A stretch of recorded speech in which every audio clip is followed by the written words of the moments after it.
Hi friends, welcome to healthy kitchen. எல்லாருக்கும் happy Pongal. என்னடா Pongal video இவ்வளோ லேட்டாக வருதுன்னு நீங்கள் நினைக்கலாம். பொங்கல் முடிஞ்சே வந்து கிட்டத்தட்ட 3 வாரம் ஆகுது. இப்போ தான் நான் வீடியோவே போடுறேன். பொங்கலுக்கு வந்து ஜென்ரலி எல்லாருமே செலிப்ரேட் பண்ணக்கூடிய ஒரு ஃபெஸ்டிவல் தான் அது. அதனால நாங்களுமே வந்து பொங்கல் அன்னைக்கு பொங்கல், சாம்பார், சக்கரை பொங்கல் எல்லாமே செய்வோம். ஸோ அது வந்து நாங்கள் எப்படி செய்கிறோம் என்ன அப்படின்னு காட்டுறதுக்காக தான் இந்த வீடியோ. இப்போ வந்து பொங்கலுக்கு நான் இன்றைக்கி என்ன செய்ய போகிறேன்னா 5 காய் போட்டு சாம்பார், அதுக்கப்புறமா சக்கரை பொங்கல், வெண்பொங்கல், அதுக்கப்புறமா வடை மாவு வந்து 2 நாளைக்கு முன்னாடி ஆட்டினது இருக்குது. அதனால் வந்து அந்த வடையும் வந்து போட்டுடலாம் அப்படின்னு சொல்லிட்டு இருக்கேன். ஸோ முதல்ல வந்து அரிசி பருப்புலாம் எடுத்து நம்ம வந்து வாஷ் பண்ணி குக்கரில் போட்டுடலாம்.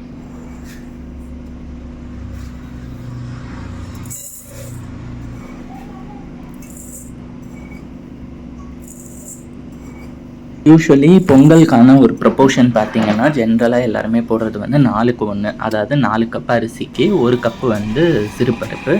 இந்த சிறுபருப்பு வந்து ஏற்கனவே வறுத்து தான் வச்சுருந்தோம். அதனால் நான் வந்து அப்படியே போடுறேன். இப்போது இது ரெண்டுத்தையும் வந்து ஒன்றா போட்டுட்டு நல்லா கழுவிக்கோங்க. 2 வாட்டி நல்லா கழுவிட்டு அதுக்கப்புறமா குக்கரில் வச்சுருங்க. பானையில் பொங்கல் வைக்கிறது இன்னும் கூட கொஞ்சம் நல்லாயிருக்கும். நான் அதுவுமே உங்களுக்கு வந்து வச்சு காட்டுறேன். மேபி இந்த தமிழ் புத்தாண்டு வரும், அந்த டைமில் நான் உங்களுக்கு வச்சு காட்டுறேன். இது வந்து குக்கரில் எல்லார் வீட்லேயும் எப்படி செய்கிறோமோ அதே மாதிரி தான். அதே மாதிரி பார்த்திங்கன்னா இப்போ வந்து இதை நல்லா கழுவிட்டு புது குக்கர் வாங்கியிருந்தேன் நியூ இயர் ஆஃபரில். அதில் தான் வந்து இன்றைக்கி நான் செய்ய போகிறேன். மீனாட்சி குக்கர் தான் வாங்கியிருந்தேன். இந்த அடுப்புமே நான் வாங்கினப்போ சொல்லியிருந்தேன், அந்த மாதிரி இது ஆஃபரில் வாங்கினது. அதில் தான் இன்றைக்கி செய்ய போகிறேன். ஆனால் வந்து நான் செஞ்சுக்கிட்டு இருக்கும்போது தான் எனக்கு தெரிஞ்சது இந்த மாதிரி நான் ரொம்ப அதிக அளவு போட்டுட்டேன் அப்படின்னு. அது வந்து அந்த வீடியோலேயே வரும், அப்போ நான் சொல்கிறேன். இப்போ வந்து பார்த்திங்கன்னா அரிசிக்கு வந்து 1 கப் அரிசிக்கு 4 கப்பு தண்ணி, பருப்புக்கு வந்து 1 கப்பு பருப்புக்கு 2 கப்பு தண்ணி, அந்த மாதிரி கணக்கு பண்ணி மொத்தமாக நான் வந்து 18 டம்ளர் தண்ணி ஊற்றிட்டேன். இந்த தண்ணி ஊற்றின உடனே உங்களுக்கு தெரியும் ரொம்ப ஃபுல்லாக இருக்குது. இவ்வளோ ஃபுல்லாக வைக்காதீங்க. அது அலுமினியம் குக்கராக இருந்ததுன்னா ஓரளவுக்கு தாங்கும். ஸ்டீல் குக்கர் வந்து எவ்வளோ தான் குவாலிட்டியான குக்கர்னாலும் கொஞ்சம் லைட்டாக வந்து உங்களுக்கு அடியில் பிடிக்கிறதுக்கான வாய்ப்பு இருக்குது. ஏன்னா ரொம்ப அதிகமாக போடும்போது அது தாராளமாக வேகாது. அதனால தான் இதில் வந்து கொஞ்சமாக மட்டும் வேகிறதுக்கு உப்பு போட்டுட்டு 1 டேபிள் ஸ்பூன் நெய் ஊற்றிருக்கேன். ஏன்னா நம்ம இதிலே தான் சக்கரை பொங்கலுக்கு பிரித்து எடுத்துக்க போகிறோம். அதனால தான் இப்போ இதை மூடி இதை வந்து விசிலுக்கு விட்டுறலாம். நான் வந்து ஒரு 5 விசில் விடலான்னு இருக்கேன். 5 விசில் விட்டோம்னா கரெக்டாக இருக்கும். சில நேரத்தில் வந்து விசில் கவுண்ட் பண்ண மறந்துட்டேன் அப்படின்னா யூஸ்வலி பொங்கல் வேக வைக்கும் போது அந்த 2 அரிசி பருப்பு சேர்த்து வேக வைக்கணும்ல, அந்த தண்ணி வந்து லைட்டாக நுர வெளியே வரும் விசில் வழியாக, எப்போவுமே வரும். அது வராமல் இருந்ததுக்கப்புறமா 2 விசில் ஆஃப் பண்ணுவேன். ஸோ நீங்கள் எப்படி வேணாலும் கணக்கு வச்சுக்கலாம். எனக்கு தெரிஞ்சு ஒரு 5 விசில் கரெக்டாக இருக்கும். பக்கத்துலேயே சாம்பாருக்கு வந்து ஒரு 100 கிராம் துவரம் பருப்பும் 1.5 பெருசாக 1.5 தக்காளி வந்து போட்டு இதை வந்து ஃபஸ்ட்டு வேக வச்சு எடுத்துடலாம். வேக வச்சு எடுத்துகிட்டு அதுக்கப்புறமா நம்ம காயெல்லாம் போடலாம். ஏன்னா காயெல்லாம் எதுவுமே கட் பண்ணல, இனிமேல் தான் கட் பண்ணி எல்லாமே ரெடி பண்ண போகிறேன். அதனால் முதல்ல வந்து இதை வேக வச்சு எடுத்துக்கலாம். இல்லைனாலுமே ஃபஸ்ட்டு நம்ம பருப்பு தக்காளி வெந்துருச்சு அப்படின்னாலுமே அடுத்தடுத்து நம்ம பண்ணுறது சாம்பார் வந்து ஒரே 1 பார்ட் சாம்பார் மாதிரி ஒரே இதாக போட்டு வச்சிடலாம். இதில் ஒரு டேபிள் ஸ்பூன் எண்ணெயும் ஊற்றிக்கிறேன். நீங்கள் விளக்கெண்ணெய் ஊற்றுறவங்களா இருந்தீங்கன்னா ஊற்றலாம். ஏன்னா யூஸ்வலி பருப்பில் விளக்கெண்ணெய் ஊற்றுவாங்க. நீங்கள் விளக்கெண்ணெய் கூட ஊற்றலாம். நான் வந்து சன்ஃப்ளவர் ஆயில் தான் ஊற்றினேன். இன்றைக்கி காய் என்னென்ன போட போகிறேன் அப்படின்னு பார்த்தீங்கன்னா நூக்கல், கேரட், பீன்ஸ், சவ், அதுக்கப்புறமா சின்ன வெங்காயம், இது போட்டு தான் நான் வந்து இன்றைக்கி சாம்பார் வந்து வைக்க போகிறேன். ரொம்ப டல்லாக பேசுகிற மாதிரி கூட உங்களுக்கு தெரியலாம், ஏன்னா வந்து நல்லா கோல்டு இருக்குது. பொங்கல் அப்போல்லாம் நல்லா தான் இருந்தேன். பொங்கல் அப்போ நல்லா இருந்தேன், ஆக்டிவாக வேலை செஞ்சுட்டு இருந்தேன். அதுக்கப்புறமா கொஞ்சம் வந்து இந்த கோல்டு அது இதுன்னு உடம்பு சரியில்லாமல் போயிடுச்சு. வேலையும் அதிகம், அதனால் வீடியோ வந்து ரெகுலராக போடவே முடியறதில்ல. நானும் சேனல் ஆரம்பித்ததுலேருந்து ரெகுலராக வீடியோ போடணும்னு நினைக்கிறது, ஆனால் சுத்தமாக ரெகுலராக போடவே முடியறதில்ல. இப்போது பார்த்தீங்கன்னா காய் எல்லாமே வந்து எனக்கு என்ன சைஸ் ஓகே அதில் நான் கட் பண்ணுறேன். நீங்கள் பொடியாக கட் பண்ணால் கூட பண்ணி போட்டுக்கலாம். பருப்பு வந்து வெந்துருச்சு. காய் கட் பண்ணி முடிக்கையில் பருப்பு வந்து 3 விசில் வந்துருச்சு, நல்லா வெந்துருச்சு. இந்த தண்ணியை வந்து லைட்டாக இழுத்துட்டு நம்ம வந்து பருப்பு தக்காளியை வந்து கடைஞ்சிட்டோம்னா எங்கேயுமே நம்மளுக்கு வந்து தொக்காக வராமல் இருக்கும். காயோடைய கொத்தமல்லி ஒரு கைப்பிடி அளவு போட்டு வச்சுருக்கேன். இதை எப்படியும் அதில் தான் போட போகிறோம். நல்லா தண்ணி இதுலேயே எடுத்துக்கலாம். எடுத்துட்டு இதை வந்து நல்லா வந்து கடைஞ்சிடணும் மத்து வச்சு. நீங்கள் பருப்பு கடையாதவங்களாக இருந்தீங்கன்னா கரண்டி வச்சு நீங்கள் வந்து கொஞ்சம் மசிச்சு விட்டுட்டு இது பண்ணிக்கலாம். ஆனால் யூஸ்வலி நம்ம ஹோட்டல் சாம்பார் எல்லாத்துமே பார்த்திங்கன்னா கடைஞ்சிருவாங்க. அப்படி இல்லைன்னா வந்து இந்த பிளெண்டர் இதுலையாவது அடிச்சிருவாங்க. அதனால தான் உங்களுக்கு வந்து இந்த சாம்பார் வந்து நல்ல கொஞ்சம் திக்காக நல்லாயிருக்கு. இப்போ சாம்பார் வந்து கூட்டிட்டேன். இதில் வந்து சாம்பார் பொடி, காய் எல்லாமே போட்டாச்சு. இதுக்கப்புறமா வந்து புளி தண்ணி ஊற்றணும். புளி தண்ணியும் ஊற்றியே வந்து நான் வேக வச்சிடலாம். இந்தளவுக்கு புளியை கரைச்சி நான் ஊற்றிருக்கேன் தண்ணி. இதையும் சேர்த்து கரெக்டாக ஒரு விசில் விட்டிங்கன்னா போதும், சாம்பார் ரெடி. தாளித்து ஊற்ற வேண்டியதான். மீன்வயல் பார்த்தீங்கன்னா நான் சொன்னேன்ல, ரொம்ப அதிக குவான்டிட்டி வச்சுட்டேன். அதனால் தண்ணி கொஞ்சம் மேலே நிற்கிது. அதனால தான் நான் சொல்கிறேன், ஒரு அரை குக்கரில் வந்து ஹாஃப் இருக்க மாதிரி வச்சிங்கன்னா கரெக்டாக வெந்து வரும். ஆனால் இந்த தண்ணி இருந்ததுனால இது வேகலன்னெலாம் கிடையாது. மிக்ஸ் பண்ணி விட்டிங்கன்னா சரியாக போயிடும். நீங்கள் அலுமினியம் குக்கரில் செய்யும்போதுமே அதே தான்.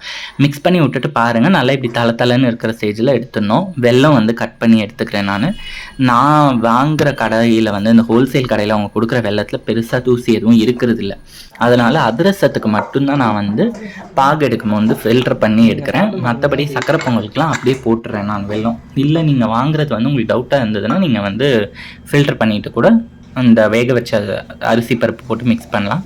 கொஞ்சமாக தண்ணி, அதாவது ஒரே ஒரு குழிக்கரண்டி தண்ணி ஊற்றி இதை கரைச்சி விட்டு முக்கா பதம் கரைஞ்ச உடனே நீங்கள் இதில் வந்து வேக வச்ச அரிசி பருப்பு எடுத்து போட்டுக்கலாம். தனித்தனியாக சக்கரை பொங்கல் ரெசிபி, வெண்பொங்கல் ரெசிபி, சாம்பார் மூணுமே நான் போடுறேன். மீன்வயல் இப்போ நான் வந்து எப்படி செய்கிறேன் அப்படின்றத தான் நான் உங்களுக்கு காட்டுறேன். இதில் வந்து 3 கரண்டி அளவுக்கு நான் வந்து போட்டிருக்கேன். இன்னும் கொஞ்சமாக போடுறேன். சக்கரை பொங்கல் வந்து கம்மியாக தான் வைக்கிறேன் நான். இப்போ நீங்கள் மிக்ஸ் பண்ணி விடும்போது பார்த்தீங்கன்னா அந்த இது பீஸ் எல்லாம் அங்கங்கே இருந்ததில் இது மிக்ஸ் பண்ணும் போதே மீன்வயல் அதுவும் கரையும், உங்களுக்கு கரைஞ்சி அப்படியே தண்ணியாக இருக்கும், குழம்பு கன்சிஸ்டன்சியில் இருக்கும். அதுக்கப்புறம் ஆறுன உடனே கெட்டியாயிடும். ஏன்னா வெல்லம் வந்து பாகு வரும், லைட்டாக பாகு வந்துடும். அதனால் ஆறுனதும் உங்களுக்கு வந்து கெட்டியாயிடும். ஸோ தலைனே இறக்கிடுங்க. இதை நீங்கள் கரைச்சி விட்டு 2 நிமிஷம் அடுப்பில் இருந்தால் போதும். அது 2 நிமிஷம் வந்து ஸ்லோ ஃப்ளேம்லேயே வச்சு விட்டுட்டு கொஞ்சமாக எண்ணெய் நெய் ஊற்றி தாளிச்சிடுங்க. நீங்கள் வெறும் நெய்லேயுமே தாளிக்கலாம்.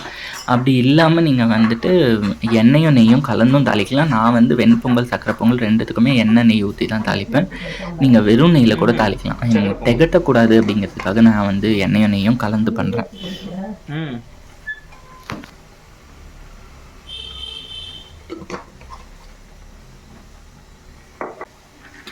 ஃபஸ்ட்டு வந்து முந்திரி போட்டுடலாம். அது பொரியும் போதே அதில் வந்து காஞ்ச திராட்சையும் சேர்த்துக்கலாம். இது 2 தான் வந்து மெயின் நம்மளுக்கு சக்கரை பொங்கல் பொறுத்த வரைக்கும். அது போக நீங்கள் வந்து தேங்காய் துருவலோ இல்லை தேங்காய் வந்து பீஸாக கட் பண்ணி கீத்து மாதிரி போடுறீங்கன்னா போடலாம். பட் நான் வந்து வெறும் இவ்வளோ தான் போடுவேன். இதுக்கே பொங்கல் வந்து நல்லா டேஸ்ட்டாக இருக்கும். சக்கரை பொங்கல் நல்லாவே டேஸ்ட்டாக இருக்கும். தேங்காய் இதெல்லாம் போடும்போது உங்களுக்கு இன்னும் ஹெவி ஆகிடும். கொஞ்சம் சாப்பிட்டீங்கன்னாலுமே உங்களுக்கு ரொம்ப ஹெவி ஆகிடும். இப்போயே வந்து பார்த்திங்கன்னா 2 நிமிஷம் கொதிக்க வச்சுட்டு ஆஃப் பண்ணியிருந்தேன். இப்போ தாளிச்சும் கொட்டிட்டேன். அதில் தாளித்து போட்டுட்டு ஒரு 2 நிமிஷம் அடுப்பில் வச்சுருந்து ஆஃப் பண்ண வேண்டியதான். இப்போ வெண்பொங்கல் தாளிக்க போகிறோம். இதுக்கு வந்து நல்ல தாராளமாக எண்ணெய் ஒரு 4-5 ஸ்பூன் ஊற்றிட்டு 2 டேபிள் ஸ்பூன் மட்டும் நெய் ஊற்றிக்கலாம். 2 டேபிள் ஸ்பூன் நெய் போதும். இந்த அளவுக்கு இருந்ததுனால வெண்பொங்கல் வந்து கையில் பிசுக்குன்னு ஒட்டாமல் இருக்கும். நீங்கள் எண்ணெய் ரொம்ப கம்மியாக ஊற்றி தாளிச்சிங்கன்னா ஒட்டும் கையில். இதில் வந்து மிளகு,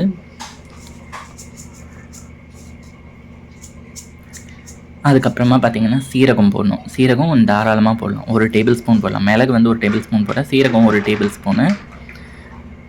அதுக்கப்புறமா கொஞ்சமாக முந்திரி. இதில் நீங்கள் பெருங்காயம் போட விருப்பப்பட்டீங்கன்னா போடலாம். பட் எங்களுக்கு வந்து அந்த பெருங்காயம் ஃப்ளேவர் வந்து பிடிக்கலன்றதுனால மட்டும் நான் அவாய்ட் பண்ணிட்டேன். அதுக்கப்புறம் கருவேப்பிலை, இஞ்சி வந்து ஒரு பீஸ் வந்து தட்டி வச்சுருக்கேன், அதை வந்து போடணும். நீங்கள் வந்து பொடியாக கட் பண்ணணும் போடலாம். பட் பொடியாக கட் பண்ணுறத விட தட்டி போட்டுட்டிங்கன்னா ஒரே இடமா அந்த இஞ்சி நின்றுடும். அங்கங்கே வாயில் தட்டுப்படாமல் ஒரே இடமா நின்றுடும். அதனால் 2 சின்ன பீஸ் இஞ்சியை வந்து நான் தட்டி வச்சுருந்தேன், அதை அப்படியே இதில் சேர்த்துடுறேன். லோ ஃப்ளேமில் வச்சு ஒரு 2 நிமிஷம் நல்லா பொரிய விடுங்க. எல்லாமே வந்து நல்லா பொரியணும். பொரிஞ்சால் தான் அதில் அந்த ஃப்ளேவர் அந்த எண்ணெயில் இறங்கும். அப்போ தான் நீங்கள் அதை பொங்கலில் ஊற்றி மிக்ஸ் பண்ணும்போது எல்லா டேஸ்ட்டும் உங்களுக்கு ஈவனாக கிடைக்கும். அதனால் லோ ஃப்ளேம்லேயே வச்சு இப்படி மிக்ஸ் பண்ணி விட்டு ஒரு 2 நிமிஷம் நல்லா பொரிய விடுங்க. கருகிடக்கூடாது, நம்மளுக்கு அதுதான் மெயின். கருகுச்சுன்னா முடிஞ்சு போச்சு கதை, அது சுத்தமாக நல்லா இருக்காது. அதனால் கொஞ்சம் கூட கருகாமல் லோ ஃப்ளேமில் அப்படியே இப்படி தூக்கி வச்சுருந்தே நம்ம வந்து பொரிய விட்டு, அதுக்கப்புறமா குக்கரை வந்து இப்படி சிம்லேயே வச்சுக்கிட்டு இதை ஊற்றி ஒரு கிளறி ஆஃப் பண்ணணும். அவ்வளோதான். ஆஃப் பண்ணிவிட்டு ஒரு 5 நிமிஷம் மட்டும் மூடி வைங்க. அப்போ அது வந்து அந்த ஃப்ளேவர் அதில் இறங்கிடும் பொங்கலில். 5 நிமிஷம் மூடி வச்சுட்டு அதுக்கப்புறம் பரிமாற வேண்டியது தான். நல்லா நம்ம ஹோட்டல்ஸ்லலாம் சாப்பிட்ற மாதிரி நல்லா சாஃப்டாக ரொம்ப ஒரு என்ன சொல்ல நல்ல டெக்ஸ்டர் உங்களுக்கு கிடைக்கும். இல்லை உங்களுக்கு பருப்பு வந்து இது ரொம்ப கம்மியாக இருக்குது, 1க்கு 4ன்னு போடுறது ரொம்ப கம்மியாக இருக்குதுன்னு நீங்கள் ஃபீல் பண்ணிங்கன்னா 1க்கு 3 போட்டுக்கலாம். அதுக்கு மேலே 1க்கு 2லாம் போட்டிங்க அப்படின்னா தண்ணி அளவை நீங்கள் கம்மி பண்ணணும். போடக்கூடாதுன்னு கிடையாது, தண்ணி அளவு கம்மி பண்ணணும், அதுதான் விஷயம். இப்போ இந்த பொங்கலுக்கு வேண்டிய அளவு உப்பு சேர்த்துக்கிறேன். ஆரம்பத்தில் ரொம்ப கொஞ்சோண்டு உப்பு போட்டேன் அரிசி பருப்பு வேக. இப்போ இதுக்கு வேண்டிய அளவு உப்பையும் போட்டுறேன். போட்டுட்டு நல்லா வந்து மிக்ஸ் பண்ணி விட்டுக்கோங்க. நல்லா மிக்ஸ் பண்ணி விட்டுட்டு 5 நிமிஷம் மூடி வச்சுட்டு பரிமாற வேண்டியதான். நான் ஏற்கனவே சொன்ன மாதிரி வடை மாவு வந்து 2 நாளைக்கு முன்னாடி ஆட்டியிருந்தேன், அது இருக்குது.